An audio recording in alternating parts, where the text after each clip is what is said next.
Oh, yeah, dude. I know that everybody's excited as soon as they saw this. No way, Pontius on Wild Ride with Steve-O. I mean, is that the fastest you ever clicked this podcast? Probably. And so I'm not going to waste any time. Let's dive into it. My bro, ladies and gentlemen, Chris Pontius. Yeah, dude. Hello. I'm delighted to be here. I think let's start off by talking some up close and personal, private inner thoughts about some of the people that we work with.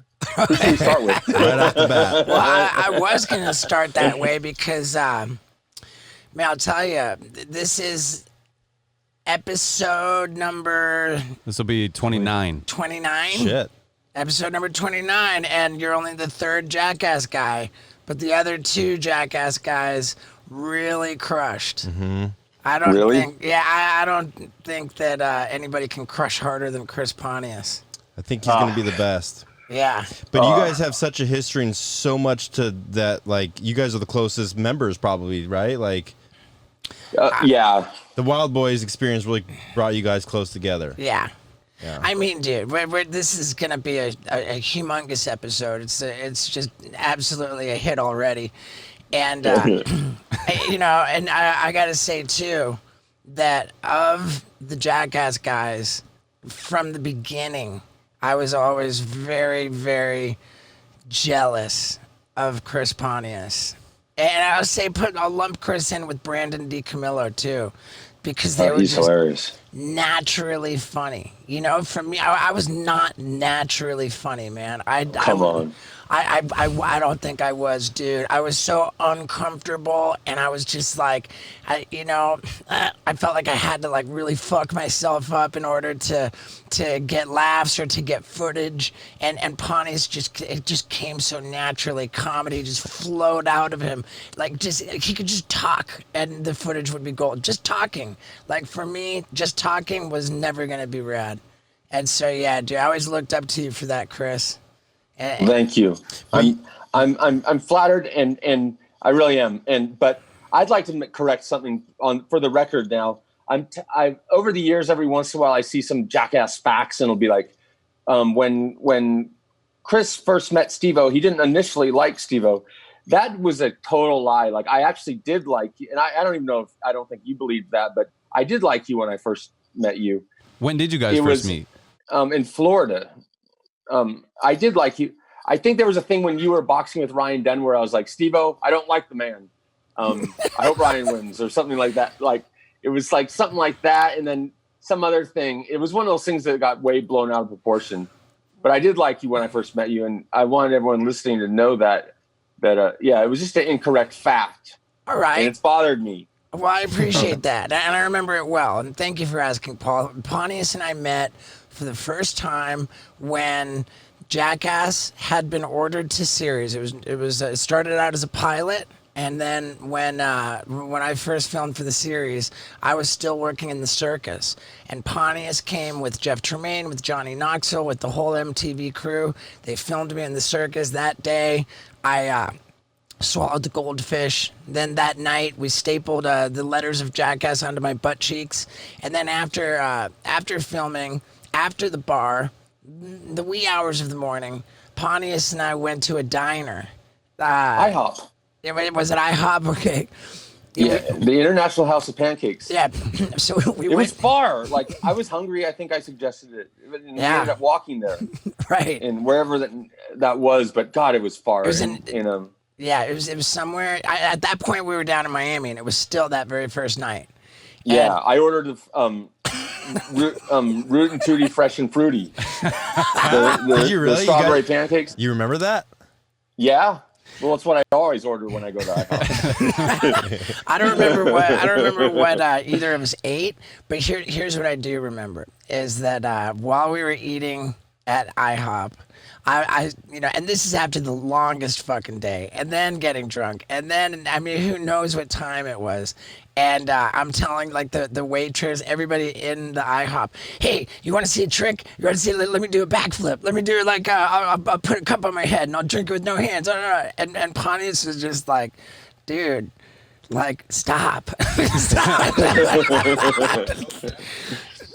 Oh yeah, like we got back and like we were at the hotel on the balcony and like the hotel, like it was a motel part of that hotel.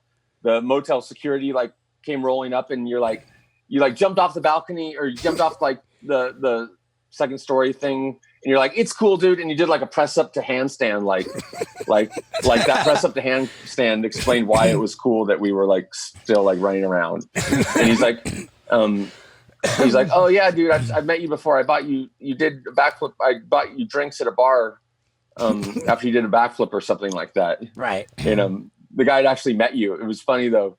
But then the next day we bonded over a conversation about porn. We were talking about how lesbian porn didn't do much for us because we agreed that it was like looking at a skateboard magazine and just looking at skate spots with no one riding them. Right. Right. I still feel that way, don't you? Oh, 100%. That's so funny. I love lesbian porn. I mean, dude, lesbian porno scenes in the porno, it's like how we used to deal with the vert scenes, you know? Like, just fast forward that. It's fine. It's fine to see naked ladies, but it's like, I don't know. It's like looking at a bunch of skate parks with no one riding them. Right. Like looking at I wouldn't say a closed skate park, but just a skate park maybe in the rain. Yeah. Right. I remember too, after we ate at that diner and we were on the long walk back to the hotel, you were kind of telling me what Jackass was going to be like what our roles were.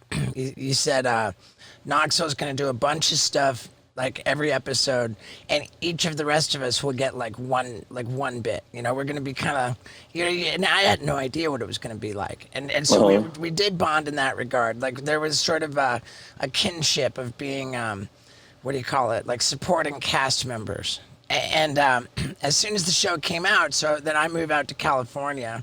We both happened to be homeless.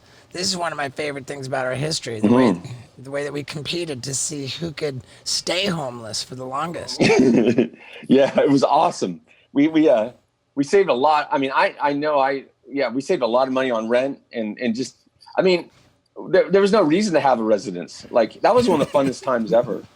Where were you living, Chris? At the time, wherever. I mean, dude, he did MTV Cribs out of his car. I remember. That was the fucking greatest thing of all time.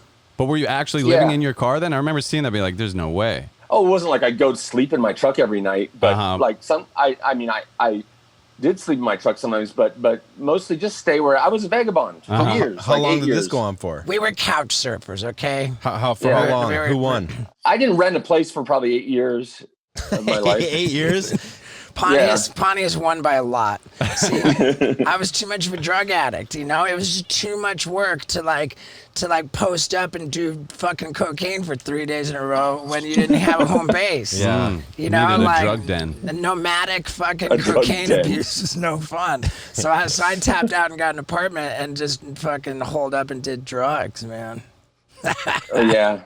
You got one of those apartments that has the big phone number like on the side of the building, because I guess it's easy to rent. Hollywood's so weird. It's such a transient place. Like so many people come and go. You know, Yeah. They come with big. It is true. They come with big dreams, and a lot of those people with big dreams I met like at your house. Yeah, going through those old videos of Steve's old house, there'd be like an older dude in a suit sitting on a couch next to a gangster, and you're like, what the fuck is going on here? Steve's fair-weathered friends. So wait, are you from California originally, Chris? Yeah, I am. From San Luis Obispo, right? Yeah, and I mean, I worked for Big Brother magazine for years. I was that's how I got involved with Jackass. And I was kind of on a path my whole life, like, you know, going in a direction, and I didn't really know where it was going, but I was, you know, it started with like, you know, traveling around, being a skater, kind of like Steve-O was, I'm sure, in a way, but then, you know, Big Brother, then we started making videos, and then it turned into TV. It just evolved, and I just kind of stayed on the same path and just kind of gone where my destiny took me, you know, but I wasn't like where I wanted to, like, the goal was to become like a famous dude. So I think that kind of allowed me to like walk in and out of different lives a lot. Like I never got so invested in, you know, Hollywood and stuff like that. You know, I've got a lot of friends in a lot of different worlds, you know, so I just wanted to travel basically and make my life an adventure, really. So, but you know, you traveled a I've lot. definitely had ups. Yeah, you traveled a lot before that, you got famous, oh, yeah. right?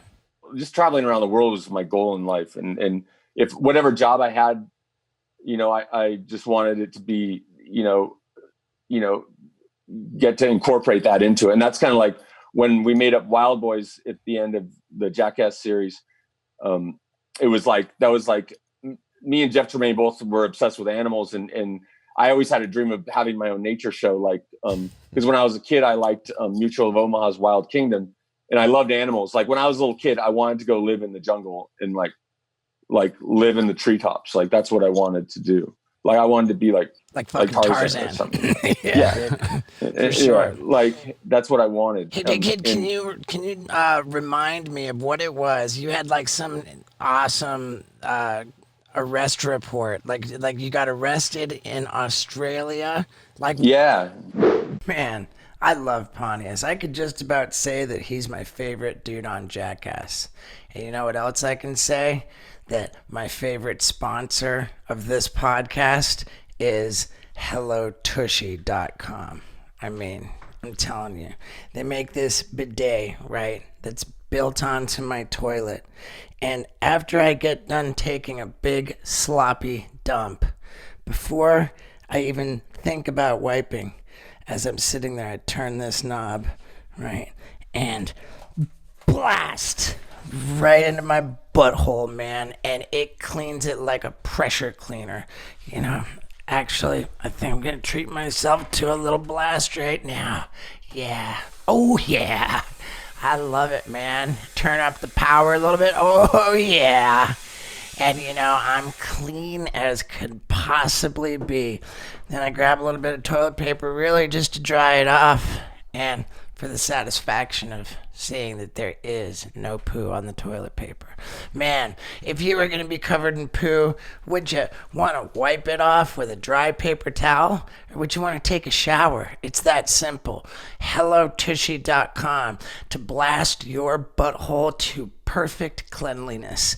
And it's my favorite of any sponsor of this podcast. I say that proudly. I want you to try it. So you go to HelloTushy.com/Stevo and you get 10% off your order. It's my favorite thing. I absolutely cannot stand the idea of pooping without my Hello Tushy. So there you go. Get 10% off yours at HelloTushy.com/Stevo. Now let's hear about Pontius getting in trouble. Yeah, in Australia. What were you doing there?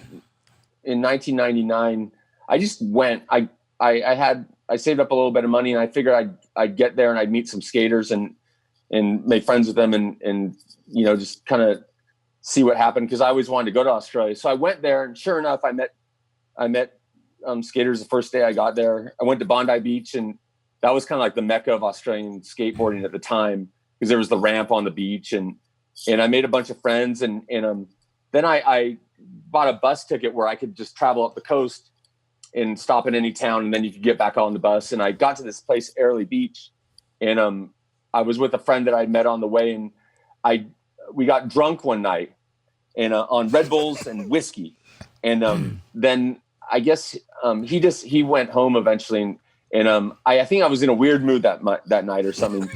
Next thing I knew, I was being woken up by a police officer in jail. He's like, "You want to get up now?" And I was like, I looked around, I realized I'm in jail. He's like, "It's 11 o'clock. And I'm like, "What did I do?" And he's like, "You got caught with a 14-year-old girl, mate." And I'm like, "What?" He's like, "Just kidding." And I'm like, "Oh my God, only Australia do that." Like, then he told me, like, what I did do was I ended up going into like a part of a resort that was being under construction, and I broke this. I think I got locked in part of the building or stuck in it, and I broke through this giant like safety glass window, and I was smashing at it wearing just surf trunks, no shoes, nothing like that. and the security was on the other side, like trying to like mellow me out, but they couldn't get into me. But I wouldn't mellow out, and I smashed through it, and I jumped through, and they grabbed me, and then eventually the police arrived, and they handed me over to the police. But in Australia, they don't. It's not like America where they automatically handcuff you. In Australia, they just put you in the car, and so they put me in the car. Mistake. They should have handcuffed me. Yeah. And so according to the police report, they put me in the police car and then went to go talk to witnesses. While they were talking to witnesses, I kicked through the police car window and went to make my escape. Barefooted. But they quickly caught up with me. And after some struggle, I was thrown in jail. And then how many? That's basic. How many what cops? The police report says. So when I was talking to the cop, he's like, he told me what I did. I was like, oh man, I felt terrible about it. I'll go apologize to the manager of the resort, and I apologized profusely to the police. And still, I just had surf trunks on, no shoes. So then I had to walk a few miles into town, and on like super hot asphalt. And I went straight to the resort, and I apologized to the lady, and she's like, oh, I felt so bad. We saw the footage of you. It was terrible. And I was like, do you think I could get that footage at some point?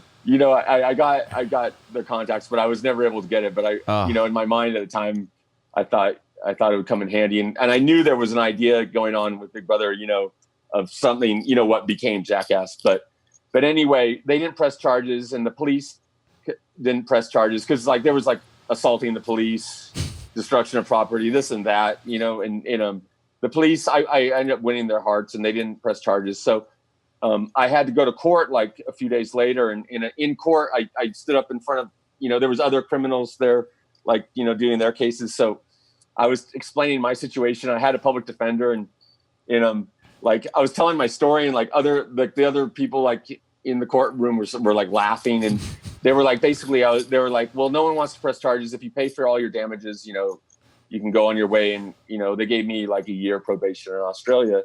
And, that incident ended up paying for itself in spades, because I wrote an article in Big Brother about it. I wrote an article in Maxim or FHM about it.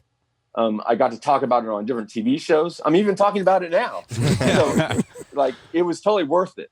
But at the time when I first got out of jail, I felt really bad.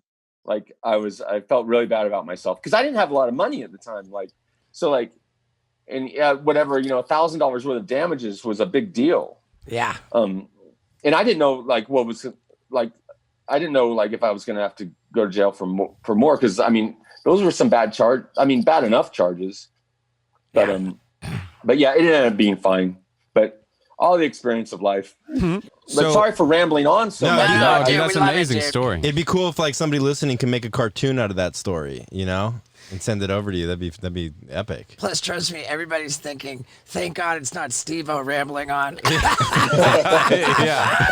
I'm surprised Steve didn't tell that story for you. Right. So what about the time when we were in Miami and you got found on the roof of the parked SUV, butt naked, with your clothes neatly folded and laying on the curb, and you were just dead asleep, and they woke you up, and did you try to fight those cops? I did threaten them. I don't think. I think I did try to fight them because they did mace me. I think you had a killer police report on that one too. Yeah, they said that I said I'll kick your posterior. I know I didn't say that, but they claimed that I did. But yeah, I did start a fight with them, of course. I mistook the roof of that SUV for my hotel room. Yeah, I was on fire that night. Well, I think I mixed the wrong potions. Yeah. And, I think you and I hadn't seen each other for a little while, and we got a little carried away. Oh, I remember it well. And to be clear, you were never a fan of cocaine. You just didn't. You weren't into it. It was I was the one who wanted to do cocaine all the time. But I did cocaine so much that it really became a problem, and I vowed to stop doing it. I gave up cocaine, and I had made it 6 months without doing cocaine. And then when we were reunited in Miami, for some unbeknownst reason, Pontius says, "I've got a hankering for some booger sugar." I don't know why. I think it was because we were in Miami. Right. It just felt right, but it was so wrong. Like, Steve, do you know where I can get good Coke in Florida? Yeah. Glad you asked. Sure enough, the bartender at the bar in the hotel that we were sitting at provided some. Yeah. And that's all it took to kick me off the wagon. I was like, "Oh, okay." That's all it took. Yeah. And you want to know something weird about that story? So, for anyone that doesn't know, after a night on the town, I ended up being found by the police sleeping naked on an SUV. But I later found out that Trip Taylor's friend talked to him, and he said he was going home and he saw me sleeping on an SUV naked, and he took my clothes and to take them into his remember that. And he was going to come back out and get me. But then when he came back out, I was gone, which there's some shady business. I think he was playing a joke on me and just took my clothes and my wallet. I never saw my wallet.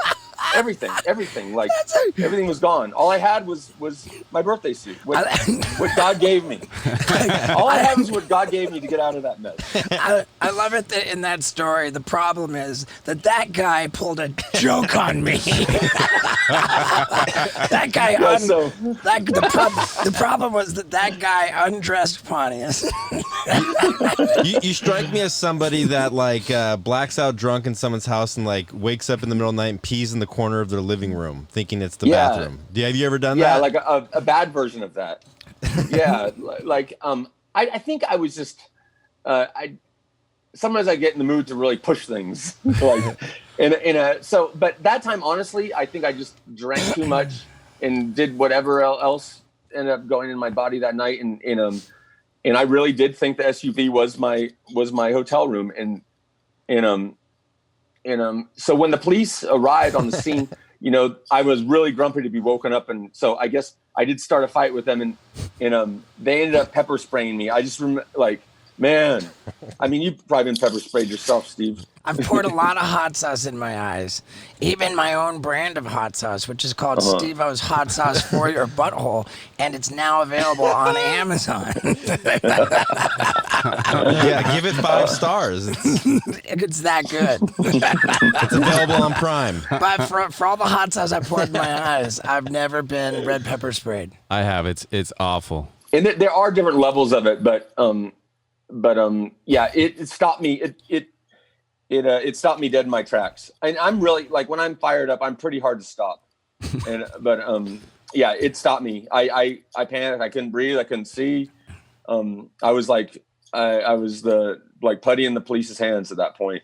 I think I started crying. Well, I was crying. Of course I was. There was pepper spray in my eyes. And so they thought I was crazy. And so they, instead of taking me to jail, they took me to the hospital. And I ended up in like the mental part of it, and like I couldn't remember the name. The name of the hotel was some crazy Spanish name that didn't roll off the tongue. So I couldn't remember what hotel we were at. And I had this weird orderly in there, and he was like Nurse Ratchet. And he's like, I was frustrated because the police were total gentlemen, but like this guy was just like giving me a hard time, and I was frustrated because I couldn't remember the name of the hotel. And he's like, seems like you need a Valium. Somebody, like, you're a little wound up. Somebody needs a Valium. And I'm like, how do you think I got here in the first place? I mean, it freaked me. The guy was, I guarantee you, he was one of those like mental ward, like psychos that like abuses people. Like, jeez. And I had a gown. Of course, when I was brought in, I had no clothes on. So they'd give me a gown, but the gown, like, it was like 3 sizes too small. So like my butt's totally hanging out. It was terrible. So when I got back to the hotel, when I checked in the night before, like, they treated me like a total gentleman. They called me Mr. Pontius, and there was like a complimentary bottle of champagne for me to enjoy while I was in the bubble bath or something. Oh, dude, it was the nicest hotel. We were there. We were there to present an award at the Latin VMAs.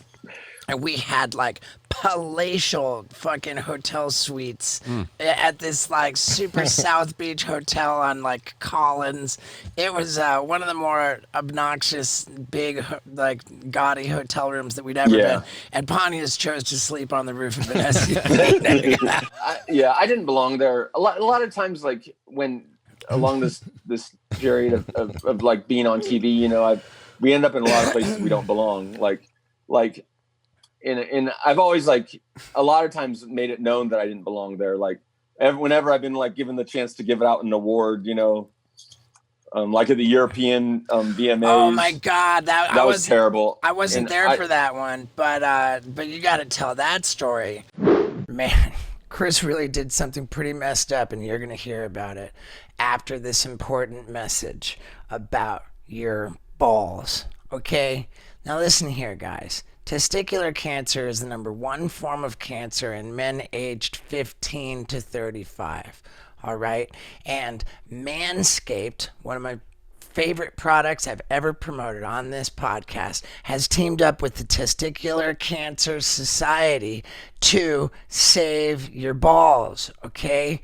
We need to let you know how important it is to check your balls once a month, and that means grab your nuggets in a nice hot shower, roll them back and forth between your fingers. If you feel anything funky, you contact your doctor right away. Okay? And while you're down there fondling your nuggets, how about a good look at what's going on with your hairdo down there? Do you need grooming? Because I'm guessing you do, and that's why Manscaped is so important. Gentlemen, get your grooming products. They make the best ball trimmer in the world. Okay, it's called the Lawnmower 3.0. And if you get a little older and you got hair growing out of your nose and your ears, you get the Manscaped Weed Whacker. You take care of it no problem. For that really upsetting ball smell, you get the Manscaped Ball Deodorant. They got the best grooming products, and I want you to try them by going to manscaped.com/Stevo. You're not only going to get 20% off your order if you go to manscaped.com/Stevo, you're going to get free shipping too. So get to it. Check your balls and groom them up. All right? Now, let's hear about this terrible thing Pontius did. Nick Dunlap convinced me to do it. Like, so. What was the award that you were giving? The award was for best artist. And the actual winner was the White Stripes? No, the actual winner was Coldplay. But Nick Dunlap got the idea to like say like it was when like everyone was mad at Metallica or something, like for busting Napster.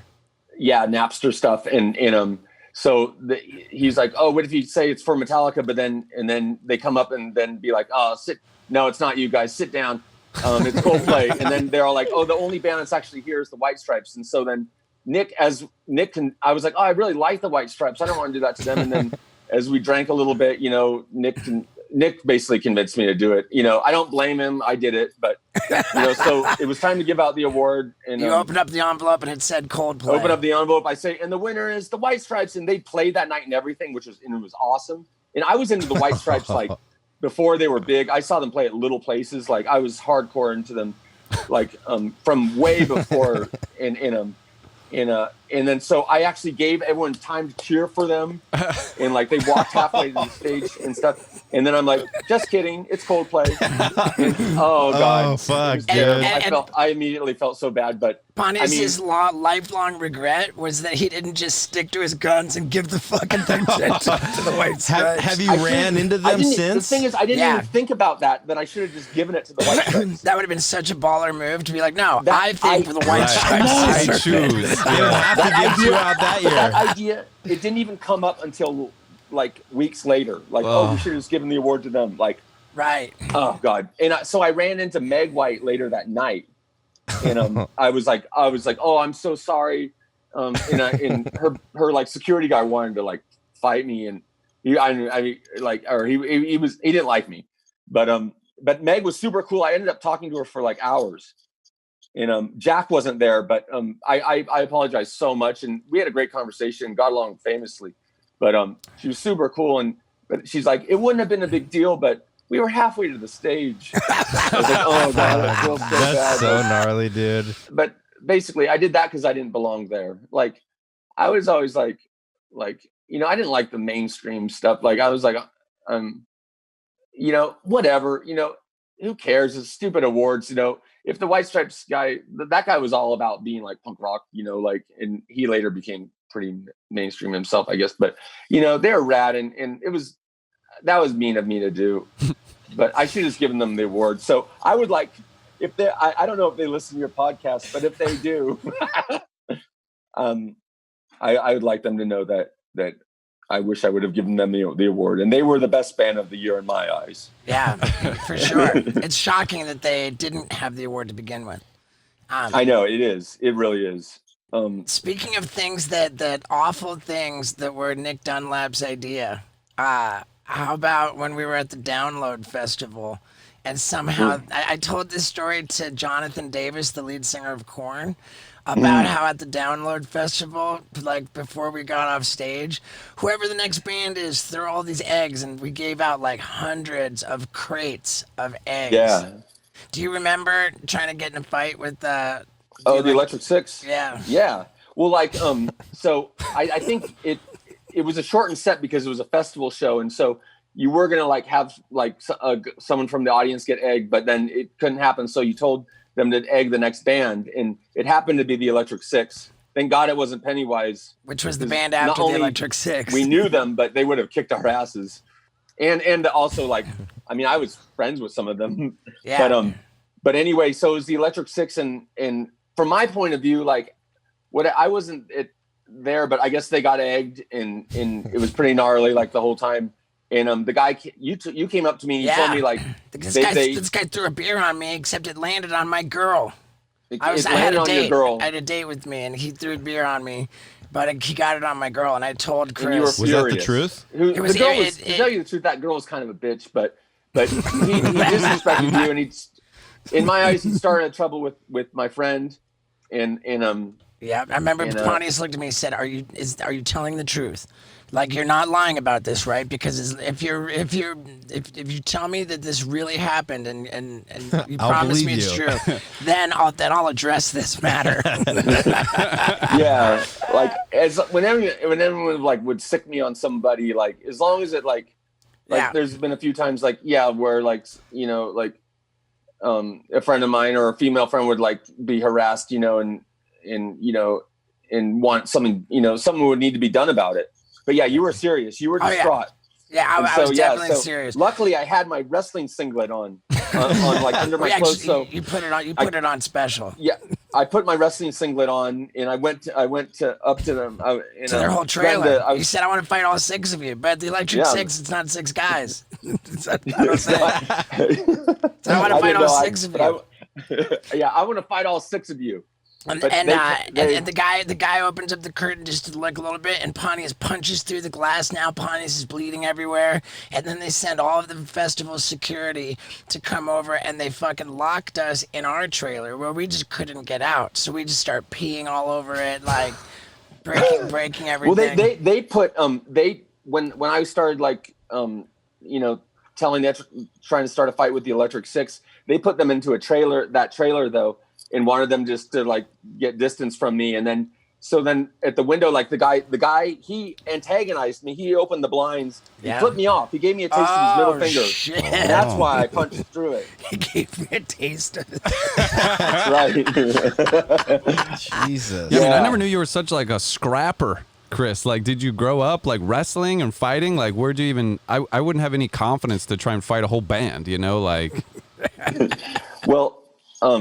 Yeah, I mean, I'm not really. I'm not like where I'm from. Actually, like, it growing up, fist fighting seemed like a really important thing to be able to do. I don't know why. It just is. It's not like some overly rough town. Just people seem to be into fighting a lot. Like it was just something to do, I guess. I think the common denominator in all of the fighting stories is a little bit of liquid courage. In those ones, but there's other ones. Like a lot of times. I mean, I've been in lots of fistfights, like with multiple people, like I was at the amateur finals of this skate contest that I was in when I was like 18 or 19. And I was dancing. I was like outside and I was like doing that dance or something. And some guy walked by and he's like, "You better not be doing that to my girlfriend." And my friend, who was a troublemaker, was like, "You mean your hooker?" or something like that. And whatever, like I barely even like heard him say it. But later on, like 10 guys came out of the building and like pointing at me, like they're all like, "That's the motherfucker." And like, I'm like, and my friend who had said it like was nowhere to be seen. And I'm like, "Oh shit, these guys are gonna kick my ass." So like, I think one guy punched me, and I was gonna just let him do it, and like in because I didn't want to fight like I think it was 8 people, and then my friend's like, he didn't even say anything, and my friend Scott, Scott that we work with, and he punched Scott, and blood went flying, and I was like, fuck all you guys, and I started fighting him, and now I'm just telling fight stories, but I just, the guy was cocky, and they were real jerks, and I headbutted this dude as hard as I could, like 6 times till his nose was flat, and then I like jumped on him to smash his head into the concrete, and his friend ran up with and kicked me in the head, and that got me off, and then they took off. And I was in lots of like brutal fights, like when I was younger. Like I think I was just like I was bigger than some of my friends, so like when someone would, I'm not even that big, but when someone would start, I'd always have to beat the guy that. Hey Chris, pit bulls aren't that big. That's right. But like a lot of times when I don't really like fighting, but I would be laughing, like I wouldn't even be serious about it. But like when I was a kid, like I got jumped a few times, like by like multiple people when I was little, like 14, like when people hated skaters, like in the 80s, like I'm glad the world's not like this anymore. But like in the 80s, like skateboarders were total misfits, and like, you'd be skating in the parking lot at night, and like people would drive by and like be like, fuck you, you suck, and maybe start fights with you. And I remember one time, like a car drove by and like tried to run my friend over, and then like I thought the guys knew my friend, and it was just a joke. But then my friends took off, and then all these like adults like surrounded me, and like they're like, "Did you flip me off, man?" And I was like, "No." And then like they beat me up and like broke my teeth, and things like that make you like, that happen to you in life, they make you tougher.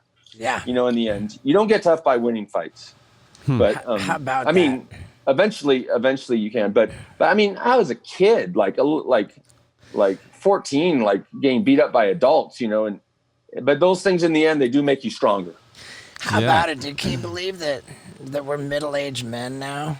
Yeah, it's ridiculous. What the fuck? Looking back on your guys' Wild Boy career, what stands out? What country stands out to you guys? As I mean, the burning down of the 3 cabins is always going to be like that was Africa, kicking off the show. Yeah, that was the start, right? Yeah. To me, I don't know. Everywhere was rad. Like it was just everywhere, such an intense era, man. Like the Wildboys era was just like, wow, man. So much life experience packed into like whatever it was, 3 years, and it was a lot of work. How many countries in 3 years? I don't know. I mean, we had double passports though. Like our passports like were filled up. So then you go and get extra pages. Yeah, we had to have double pages, and those got filled up. Like, and then I got the third set of pages. Yeah. Oh my God. One time during Wildboys, Steve-O was showing off his passport to me. How many?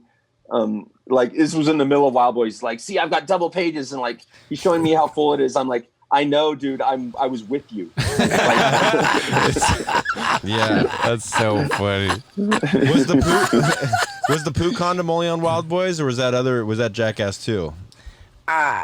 It was Wildboys. Yeah, we didn't go like. Did we? You weren't doing that on your own tour, Steve, where you'd swallowed drugs? I didn't go anywhere I wouldn't be able to get drugs. Like swallowing condoms full of weed was only for going anywhere in the west or the eastern hemisphere. And so everybody had to do it, right?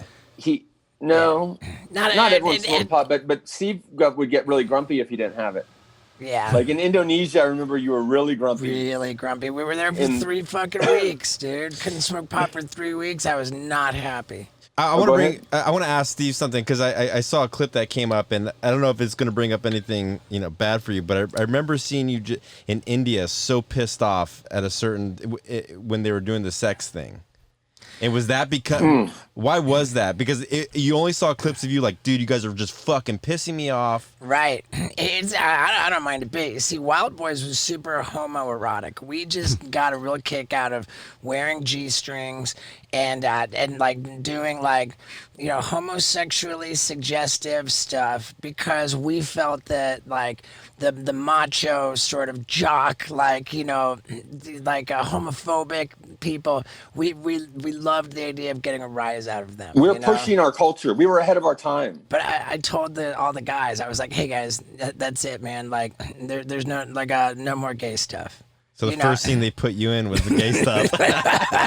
Right. And like for the rest of Wildboys, he was having an inner struggle. For the rest of Wildboys, like it became a thing like the movie Airplane. Like, looks like I picked the wrong week to quit acting gay.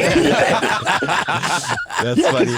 He'd be like not into acting gay, and then the next day like he'd do something super gay. But it's weird. Like it's just dynamics of like when it's two dudes filming, it just happens. Like even on Robin Big, like there was like a lot of like homoerotic, like like jokes, like.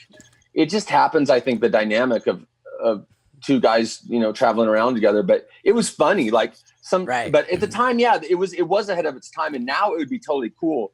But the world wasn't as accepting of a place like just that short time ago, as it is now. And sometimes I'd watch an episode of Wildboys, and I'd think to myself, God, that wasn't gay enough. And then I'd hear like MTV's notes or like. Some other people we work with to be like, we got to tone down the gay thing. They think we got to tone down the gay stuff. And I was like, I watched that same episode, thought it wasn't gay enough. I remember, I want to say it was like right after Wildboys came out, my dad and I were in Florida, went to the skate shop, and there were a couple kids skating outside the shop. And I just kind of like walked by proudly, sort of displaying myself, like thinking, oh, these kids are gonna recognize me. My dad's gonna be like proud of his son. I'm walking by like kind of proudly, and the one skater kid right in front of my dad, the one skater kid says to the other one, "Yo, dude, that's the guy from Wildboys." And the other guy doesn't even look up. He goes, "Those dudes are gay." So rad. That's funny, dude. Yeah, what? All that stuff was funny. Like, and I was just like, who cares what people think? Like, it's funny. Like, and now we don't like it's just whenever we were pushing it. Like, oh my God, dude, tell us like about there was like a gay magazine or a gay online website, and they were like talking about Jackass and how like it was such a hit.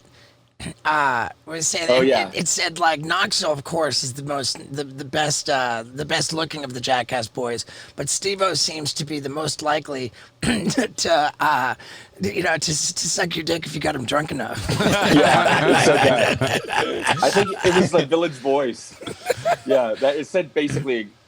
Roughly exactly that. But you guys seem to have that chemistry from the start, because when you were doing the flip into the elephant shit, that was one of the first bits we filmed together. Yeah, you guys barely kind of had even known each other, but you guys are like showering together in that. Well, we were strapped for time.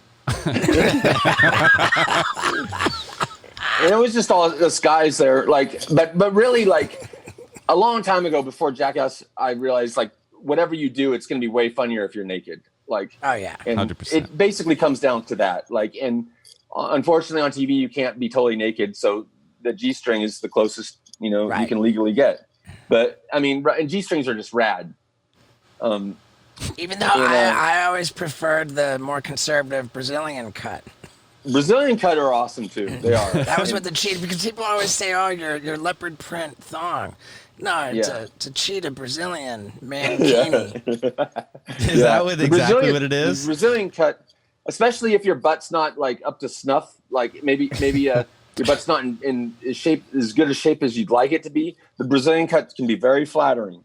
Yeah, as you can see on any woman at the beach, wearing one. But it's funny. I found out. I looked up. Thongs or G-strings, and it's the first article of clothing that man ever wore. Wow. There you go. Yeah. Not a loincloth? The original. It's like a G-string basically. It's to basically keep the elements out, especially if you're a woman, I assume. But yeah, or if you're a man, for the most basic article of clothing is a G-string. There you go. But I think yeah, it was just whatever you do, doing it naked it just makes it 10 times funnier. And if you're on fire, it's cooler. a lot of stuff that we did. I like, and people were so worried about like people thinking that they were gay, like, and it different times, or back then more than they are now, because of trailblazers like us. I mean, I'd like to think that we are a part of like opening like people's minds a little bit, Right. I would say that that's fair to give you guys some credit, at least, for kind of pushing that envelope for my generation. We grew up watching you guys do all your gay shit on TV. We single-handedly rid the world of homophobia. You fixed it. Single-handedly. That's good. Together. Holding hands together. Chris, yeah. go ahead, Scott. No, that's all you, Paul. Well, I was just curious, how long were you with Big Brother before Jackass? I basically, I started, first thing I did in Big Brother was like when I was 18, and then I left Big Brother like at the beginning of Jackass. So 8 years. Wow. I was. And so you were there before Knoxville was there. Oh yeah. Way before. And I mean, so I watched the Big Brother documentary. I mean, it seems like that. Like, was that the glory days, or was Jackass the glory days? They were just different days. Uh-huh. Like I mean, Big Brother was like this thing that you couldn't have Jackass without Big Brother, because Big Brother was like a magnet to all the misfits in the skateboard world. Because when Big Brother started, I mean, as you saw from that documentary, skateboarding was in a really weird place, and so Big Brother just kind of like, I mean, like it found Steve-O, it just kind of brought together all these like weird people like that were maybe not necessarily pro skaters, but they were involved in the skateboard world, and Dude, and Big Brother gave them a platform. We had it basically exactly did that. We had Ryan Sheckler on, and I was telling the story about going to the Big Brother premiere in New York City, and how like watching the Big Brother documentary and seeing it all put together, like it was jarring. I felt like, man, like where Jackass is kind of wholesome and in a good spirit, like we never we're never mean, we only do shit to ourselves. But it wasn't that way with Big Brother, No. like Big Brother was almost like kind of evil. And after the Sheckler podcast came out, I got an angry text from Rick Cossack. No way. Oh God. I bet. Yeah. What did you say? I mean, he just said like, hey man, like it seems like every chance you get, you really trash Big Brother magazine, like they were the ones who discovered you, you should show some gratitude. And I think I worked it out. I told him like, hey man, it's not like I'm putting down Big Brother to make me feel better. If anything, I think it's just that the growth of us, like back then we were like sort of just finding our way, and it was like just be shocking, it didn't matter if it was, it didn't matter if it was mean, it didn't matter if it was like just really like wrong, but like as we grew up, as we found our way, we became like like the guys who want to do the right thing, and I'm proud of that. Yeah, you're absolutely right. Like, Big Brother, a lot of it was about being naughty, and also like a lot of the skateboard world didn't like Big Brother, like, and we didn't like them, like, it was. I think he misunderstood you. We worked it out. We worked it out. At first, I was drafting a nasty response to my good friend Rick Cossack. I was stewing about it while riding my bicycle. I was thinking, I'm going to give him. I'm going to write him a strongly worded letter. But by the time I got around to responding, I was just like, hey, dude, man, I'm sorry if that upset you, but like, I just think, I look on it this way. Was Jackass ever considered to be called Big Brother? Like at the beginning of like, oh, we're going to make a TV show. Did anyone think like, let's call it Big Brother, the show? Early on, like because we made a few skate videos, like every once in a while, Jeff would bring up the idea of Big Brother. Basically, it was like Big Brother TV, but it wasn't going to be called Big Brother because there was already a show called Big Brother. Right, okay. And that kind of eventually that Big Brother TV idea, because like Spike Jonze had gotten big in like the movie world and commercial world and stuff. So we had some connections with Hollywood and then like the Knoxville, who was already pursuing being an actor and offered a show with MTV, those ideas got kind of mixed together from what I understand. And That's what, Big Brother TV ended up becoming Jackass or whatever. But, there's a lot of different elements that make the whole. And I think everyone that was a member of Jackass, is put like something invaluable to it, like everyone's, put their thing into it that it couldn't be Jackass without, For sure. And then, what they brought into it influenced the others, I mean, I was never into doing stunts, but then I found myself doing stunts, Yeah. And everything takes a life of its own, once you get started, as Wildboys did, originally, at the beginning it was like, it's going to be this nature show. And then it just became its own thing. It gradually morphed back into Jackass. Yeah, it did. Especially when Knoxville started, like we would have never made a second movie if it wasn't for Wildboys, because Knoxville started just going on every trip with us. Like it went on like 3 in a row. Like, and then Jeff was like, if you're going to go on every trip, like why don't we just make a movie? I remember when they had that conversation, we were in Russia at some anti-terrorist facility training compound, and they had a fucking attack dog. They had a 9mm gun with rubber bullets. They had all this like fucking. Yeah. Knoxville's like, okay, I'll run through the fucking this obstacle course while the dog's attacking me, and you fucking shoot me with the 9mm while the dog's attacking me. Yeah. Like he wanted it all to happen at once. Oh yeah. and Tremaine said, if you still have this in you, let's not fucking leave it on basic cable. Let's make a fucking movie. Totally. Yeah. Yeah. And when did Steve-O come into the picture for Wildboys? Because you said you and Tremaine had the idea. When did Steve-O come into the picture for that? Oh, immediately. Like, yeah. I mean, when it was never going to be like just me, like on some thing. It was like, it was always going to be the two of us. Yeah. Immediately. Because we wanted to do a show together anyway. And I remember we were talking about it while we were still homeless, which means before the first movie. Yeah, before and then before the second movie we were gonna do it, and then wait, no, you said it right. Sorry, I confused it. Yeah, before the first movie we wanted to do it, and then the movie happened. My question is, like, you guys are filming with sharks or crocodiles or gorillas or whatever, right? And you're like, oh fuck, okay, this is gonna be gnarly. How much value and safety do you feel that Manny's around? Like when Manny's there, you're like, dude, I got immunity. Or describe Manny in your guys' relationship and how much he helps you guys do the stunts. There's definitely there's definitely a sense of impunity. Like nothing can go wrong because Manny's there. He's like a good omen, right? Like it's on. A false sense of it's like a false sense of security. Liquid courage. The first time I did something with animals, the first time I personally did something like gnarly with animals with Manny, we went. It was like during filming Jackass movie. We had a weekend off, and so we went. Me and Jeff and Brackley and Manny went to the swamp and to go swim with alligators in some canal. Night? Wasn't it like at night with lights? I was talking to I'd never done it, and yeah, like exactly where people get eaten. Like, and I was talking to Manny. I'm like, so what do we do if like something goes wrong? We get attacked. He's like, there's no plan B.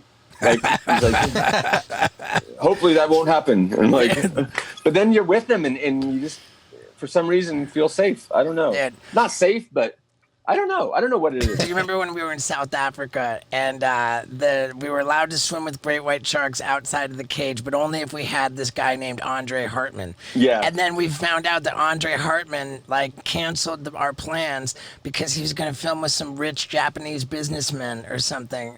And he had to film the day before. He wasn't with us because he had to film with this like sheik or something. Yeah. Oil tycoon or something. Yeah. So all of a sudden they said, sorry boys, you have to be in the cage, to swim with the sharks. Mm-hmm. And we were getting drunk at the bar like the night before the shoot. And I'm like, dude, we're not doing. I said, when they said they said we could jump off the boat into the cage. And I said, when it's time to jump, Chris, we jump off the other side of the boat, we swim around it, and then climb in the cage. And we're like making a pact. And this guy next to us at the bar says, if the great white shark finds you swimming, it'll be curious and bite you, and then you'll bleed to death. The safest thing to do is jump on the shark. And that guy was Andre Hartman. Oh, really? Yeah, We were sitting next to him at the bar. What are the chances? Yeah, we were sitting next to him at the fucking bar. And he's he like, got stoked. Yeah, he's like, dude, I fucking, like, he heard our whole conversation of making the pact. We're going to do that. And he just fell in love with us. And he fucking canceled the Sheik, and it was back on. It was all cool. It was all stormy, and it was like rough seas that day, so there was no other boats out. So the sharks get spread kind of thin with like too many boats chumming. So we were just out there by ourselves. And yeah, Andre was rad. Shit. What was it? like, I remember in the clip, he's like, there's like birds chirping. He's like, they're saying there's a shark over there. You're like, what? I mean, great white sharks. Remember when we like were swimming with the seals in the shallows? And, like, we got out of the water and like we were swimming like near the shore of that island. It just drops off really quick, I guess. But right when we get back in the boat, like some giant shark goes flying out of the water like after a seal. And there was a chase that went on for like quite a while, exactly where we had just been swimming with seals and dressed as seals. Great white shark, dude. They're gnarly. What Great a whites eerie are feeling. not. What was the line before when we lured the great white shark? If you're ever out on the water and a great white comes around, whatever you do, get the hell out of the boat. Get the hell. That's epic, dude. That's Hartman. No. That was us. If you're ever find yourself on a boat and a great white shark approaches, save yourself. Jump off that boat immediately. That's Totally. I remember when I was watching that stuff as a kid, I was like, who's writing all this? You know, they must have like hilarious writers writing all these lines for them because you guys are just throwing out gems. Like, but you guys just came up with all that, right? 100%. We never had a writer. Natural reaction to what's going on around us. Well, while setting up the shots, you know, because there's always setting up. We'd be like, okay, what's our intro gonna be? And we'd just be cracking ourselves up. We do that to this day. Oh my God! Like getting together with you like recently and coming up with funny intros, dude. It's just so fun. I mean, it warms my heart so much. Like just that we're middle aged and we can still fucking do the same thing. Yeah, you know, it's awesome. Dude, we're like getting old and we're still doing the same shit and fucking man, I love it so much. What's it like being a dad now? It's rad. It's awesome being a dad. I mean, I'm very busy, but it's the best thing ever. Like, I just play with. He's like my little partner. It's. I don't know. I mean, anyone that is also a dad that's listening to this knows. You know, it's the most amazing thing in the world. I mean, it's changed my life, and I mean, everything's different. You know, but in the raddest way. And I'm glad that I have a kid with someone that I love and we have a great family together and you know, everyone, you know, I don't know, like I'm really like happy with my life. Did you ever think you'd settle down and have kids? Was that a part of the plan? Yeah. I always wanted to have kids, but just, you know, I was always off doing something. It you know, I mean, he's a modern day caveman. Of course he was going to have kids. I didn't start pursuing having a kid until, you know, we were ready to have like a kid. It was, you know, cause there's a lot, you know, you can still travel and things like that, but it's just different. So I waited till I was ready, you know, and then it's a whole different type of fun, but yeah, it's the raddest thing ever. Hey, will you give me a second? I'm going to actually check on. You know what? Hey, dude, we've kept you plenty long enough, dude. This is, But dude, there's so much to talk about. Like part 2 is going to be more gotta epic, do this again. dude. Oh yeah. Let's do more parts. Oh, and okay. So also the UFC has this thing I told you about, the watch party coming up, and it'll actually be like in 2 days from when this comes out. Yeah. I told them. They asked me, who am I thinking that I would have as a guest, you know, to do it with me. And I said, it'd be great to have Chris Pontius, but COVID testing is going to be super important. You know, he's got his baby and stuff. And like, you know, we've got like so like of the minimal people who are going to be here, everybody's going to like be tested to come over. That's rad. That rules. So and the main I'm in. Yeah, the main card starts at 11 a.m. That's awesome. But we gotta be ready and shooting by the featured prelim. You know, I was at and then Lux is getting tested, and she lives here. Like that's fucking, rad. Yeah, everyone. That's rad. It's gonna be like a fucking. They're making the house a bubble for it. How rad! That's awesome. I'm so stoked on that. And you know what? I years ago, I was at a Muay Thai class in San Francisco, and the teachers like took the class aside, and he's like, "Check out this video," and it would just come out. It was he had a video of UFC 2. This is when it happened. Like I've known UFC since the very beginning, and it was like, whoa, this is like fucking blood sport, like style against style. Like I was actually in a martial arts class when that first happened, and then wow, it became huge. But yeah, man, I fucking love it. So yeah, definitely cruise on over it because it starts at 11. Like, you know, I would say you got to get here like 10:30 in the morning, but it'll be fucking killer for us to do it. That's rad. Because what's gonna make it funny, or what's gonna make it rad is just the banter. You know, like hell yeah, that's awesome. I'm super stoked on that. Cool, man. Awesome. Well, fuck, Chris. Like, love you, dude. We're gonna let you. Love you guys too. Yeah, we're gonna let you get back to that family. You know. You guys have fun. Thanks for having me on. I had a great time. Dude, I fucking love you so much, man. I really, really do. I love you too. And yeah, let's do this again. All right, dude. I love it, man. Thanks so much, Chris. Later. Yeah, dude. Awesome. Peace, have dude. fun. Be safe. Could Pontius be any better or awesomer of a dude? I don't know, man. I don't think so. Could you be any better or awesomer for sticking around to the end of this podcast? I don't think so. And this week I would love it if you did the thing where you screenshot the podcast and post it with Pontius tagged, let him know how much you enjoyed it. I just always appreciate that a lot, and I love that guy. I also would really appreciate it if you guys keep buying this Steve-O's hot sauce for your butthole on Amazon. With Prime, it's free shipping, and we just like have a relationship with Amazon, man. We got to keep that stuff like flowing, man. You know, we stock it up, it's got to go. We got to stock it up again, and it's very small numbers that we're doing. So I really appreciate your guys' help, man. And that's it, dudes. I love you all. Thank you so much.